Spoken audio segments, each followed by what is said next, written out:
Hello everyone, कैसे हैं आप सब लोग। तो आज हम डिस्कस करेंगे important function of fibres. Last video में हमने देखा था कि हम फाइबर्स के बारे में जाना था, फाइबर्स के बारे में हम डिस्कशन करा था, फाइबर्स क्या होते हैं, इनसे क्या होता है। तो आज हम डिस्कस करेंगे इनके फंक्शंस के बारे में कि इनके फंक्शंस क्या हमारे जीवन में क्या महत्व है, हमारे लिए क्या मायने रखते हैं ये सब। चलिए देखते हैं इम्पोर्टेंट फंक्शन ऑफ फाइबर्स। हमारे फाइबर्स की इम्पोर्टेंट फंक्शंस क्या क्या हैं।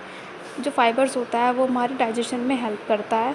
कोई भी अगर हम फूड लेते हैं, इंटेक करते हैं, तो वो फूड क्या होता है, हमारा कंपोस्ट होता है। हमारी किससे, हमारे जो भी फूड है, कोई फूड मटेरियल है इंटेक कर रहे हैं, वो फूड में कंबाइन होता है हमारा फाइब्रस मटेरियल से। कोई भी फूड हो वो फाइब्रस मटेरियल से क्या होगा, कंबाइन होगा। कंबाइन होने के बाद वो क्या करता है, वो इंटेस्टाइन में पास आउट होता है। इंटेस्टाइन में पास आउट होने के बाद वो कंबाइन करता है या उसे एनल या रेक्टल के थ्रू वो क्या करता है, पास होता है। जिससे क्या होता है, वो इजीली क्या होता है, मेटाबोलाइज्ड हो जाता है। और मेटाबोलाइज्ड होने के बाद वो इजीली हमारा डाइजेस्ट हो जाता है। फाइबर्स क्या है, इम्पोर्टेंट रोल निभाते हैं हमारा डाइजेशन प्रोसेस में। नेक्स्ट देखते हैं हम, मेंटेन द कोलेस्ट्रॉल लेवल। जो फाइबर्स होते हैं हमारे, वो कोलेस्ट्रॉल लेवल में भी हमारा मेंटेन करते हैं। कोलेस्ट्रॉल लेवल, जो भी हमारी बॉडी में कोलेस्ट्रॉल लेवल होता है वो इजीली हमारा पास आउट नहीं होता बॉडी से, क्योंकि एक तरीके वो फैट ही तो है जो हमारी बॉडी पे एक्स्ट्रा होता है। तो इसी हमारा जो कोलेस्ट्रॉल है वो इजीली पास आउट नहीं होता। तो बट इन्वॉल्वमेंट ऑफ फाइबर्स, अगर फाइबर्स इन्वॉल्वमेंट होता है हमारी बॉडी में, तो जो कोलेस्ट्रॉल होता है, अनवांटेड कोलेस्ट्रॉल होता है, वो क्या करता है, उसके साथ लिगेट करता है। लिगेट्स माने बंधना। कोलेस्ट्रॉल फाइबर्स के साथ कनेक्ट हो जाएगा। कनेक्ट होने के बाद फाइबर्स क्या करते हैं, उसको इजीली एक्सक्रीट आउट कर देते हैं हमारी बॉडी से, जिससे हमारा जो कोलेस्ट्रॉल होता है वो मेंटेन रहता है। तो नेक्स्ट देखते हैं अब हम कैलोरीफिक वैल्यू। कैलोरीफिक वैल्यू क्या होती है। कैलोरीफिक वैल्यू को हम डिफ़ाइन कर सकते हैं, अमाउंट ऑफ एनर्जी। जितने भी हमारी बॉडी में हम फूड मटेरियल को इंटेक कर रहे हैं, मान लें 1 ग्राम फूड है, उसकी जो कैलोरी मीटर में हमारी जो एनर्जी है वो कितनी प्रोड्यूस्ड हो रही है, उसको हम कैलोरीफिक वैल्यू को डिफ़ाइन करते हैं। Calorific value is defined as the amount of energy produced by the complete composition of 1 gram food material और substance in the calorie meter. Calorie meter में जो भी हमारा कोई 1 ग्राम फूड मटेरियल होता है, सब्सटेंस होता है, उसका कंप्लीट कंपोजिशन माने कि मतलब कि कोई एकता, एक होना। उसको कंपोजिशन होने के बाद जो भी हमारी बॉडी में एनर्जी प्रोड्यूस की जाती है, उसको ही हम कैलोरीफिक वैल्यू कहते हैं।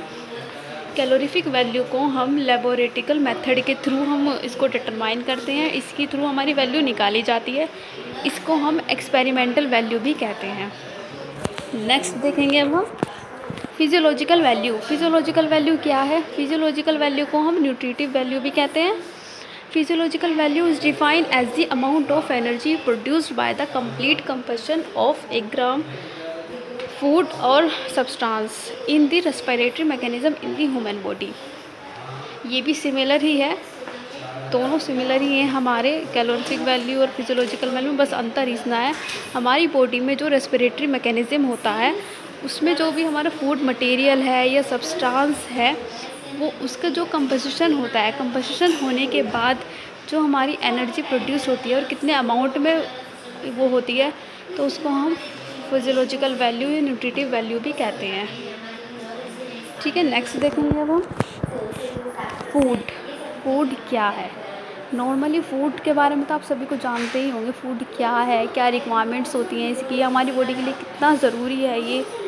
तो फूड क्या है, food is necessary for all living things. जितने भी हमारी लिविंग बींग्स हैं, जीव जंतु हैं, हम हैं, आप लोग हो, जानवर हैं, हमारे पशु पक्षी सब इंक्लूड आते हैं इसमें। इनके लिए फूड क्या बहुत ज़रूरी होता है। They consisting other nutrients used in the body of an organism to sustain growth and vital process and to furnish energy. Food क्या है, फूड हमारे अदर न्यूट्रिएंट्स से बनाया जाता है। फूड अदर न्यूट्रिएंट्स से हम इनटेक करते हैं हमारी बॉडी के थ्रू, जिससे क्या होता है, हमारा जो सस्टेन ग्रोथ करते हैं, हमारे वाइटल प्रोसेस यानी कि जो भी हमारी बॉडी वर्क करती है, फंक्शन होते हैं हमारी बॉडी ऑर्गन्स के, वो फूड के थ्रू ही तो होते हैं। फूड हमें एनर्जी प्रोवाइड करता है। तो इसी से हमारे लिए फूड बहुत आवश्यक है। नेक्स्ट देखते हैं हम क्लासिफिकेशन ऑफ फूड। फूड की कैसे क्लासीफाई किया गया है देखते हैं। Vitamins and minerals are known as micronutrient. जो हमारे विटामिन्स और मिनरल्स होते हैं उनको हम माइक्रोन्यूट्रिएंट्स के नाम से भी जानते हैं। Due to their requirement in small amounts, जिसकी हमें रिक्वायरमेंट पड़ती है बहुत ही स्मॉल अमाउंट्स में। जो भी हमारे विटामिन्स होते हैं, मिनरल्स होते हैं, इसकी हमें ज़्यादा क्वांटिटी में आवश्यक नहीं होते ये। एनर्जी प्रोड्यूसिंग फूड, जो हमारे विटामिन्स होते हैं और मिनरल्स होते हैं वो क्या करते हैं, एनर्जी प्रोड्यूस करते हैं। और वे फूड कौन कौन से हैं आइए देखते हैं। This food are rich in carbohydrates and fats. Carbohydrates and fats में क्या होता है, फूड इंक्लूड होता है जिसमें हमें क्या मिलता है, कार्बोहाइड्रेट्स और फैट्स मिलता है। They supply heat and energy to the body. जो हमारे कार्बोहाइड्रेट्स होते हैं या हमारे फैट्स होते हैं ये हमें विटामिन्स और मिनरल्स के थ्रू मिलते हैं, जो हमारी बॉडी को क्या करते हैं, हीट सप्लाई करते हैं, एनर्जी प्रोवाइड करते हैं। Next body building foods. Body building foods कौन से होते हैं, they are food rich in proteins. वे फूड जिसमें प्रोटीन ज़्यादा मात्रा में होता है, भरपूर मात्रा में होता है। They are required for body building. जो प्रोटीन्स होते हैं वो क्या करते हैं, हमारे बिल्डिंग ब्लॉक होते हैं हमारी बॉडी का। इसमें क्या होता है, एनाबॉलिक फूड्स भी आते हैं जो हमारी बॉडी के लिए रिक्वायरमेंट है। एग्जाम्पल मीट हो गया, फ़िश हो गया, पल्स हो गई, ऑयल्स हो गया, seeds, egg, nuts, milk etcetera. Protective food कौन से होते हैं, these are food rich in proteins, vitamins, minerals and water. वे फूड जिसमें प्रोटीन्स हो गया, विटामिन हो गया, मिनरल्स हो गया, वाटर हो गया, भरपूर मात्रा में पाया जाता है। They provide material for repair in the body. जो हमारे प्रोटेक्टिव फूड्स होते हैं क्या प्रोवाइड करते हैं हमारी बॉडी को, ये हमारी बॉडी में रिपेयरिंग का काम करते हैं, ग्रोथ का काम करते हैं। As a wear and tear goes on constantly and required for the maintenance and regulation of tissue function. हमारी जो सेल्स होती है, टिश्यू होती है, उनके फंक्शन को क्या करते हैं, रेगुलेट करते हैं, सही से काम कर सके, रेगुलेट कर सके और हमें कोई भी बॉडी के अंदर कोई प्रॉब्लम ना हो।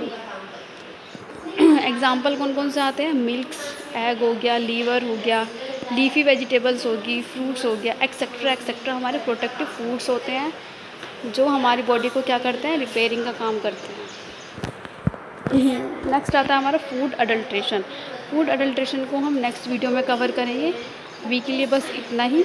आई होप आपको समझ में आया होगा। चलिए मिलते हैं नेक्स्ट वीडियो में।